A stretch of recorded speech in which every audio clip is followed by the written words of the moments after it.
Selamun Aleyküm. Değerli Azerbaycan halkımız, değerli dünya Müslümanları.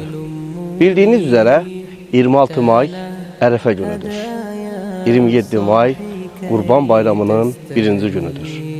Ərəfə günü sabah namazından başlayaraktan Qurban Bayramının dördüncü günü ilkindi namazına kadar təşrik təkbirlərini getirmek her bir Müslüman üzerine vaciptir.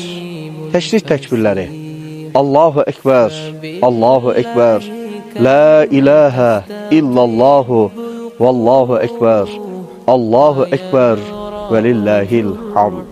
Allah rızası için kesilen kurban 5 kısımdır. Birincisi İsmail kurbanı. İmkanı olan her bir insanın bu kurbanı kesmesi vaciptir. İkincisi akika kurbanı. Evladı olan her bir ananın, atanın evladı için kestiği kurbandır. Üçüncüsü adak kurbanıdır. Adak kurbanı nezr olunan kurbana deyilir. Dördüncüsü kurban şükür kurbandır. Beşinci kurban ise nafile kurbandır. Şükür kurbanı bir işinin olduktan sonra Allah'a Allah rızası için şükür olarak kesmiş olunan kurbandır.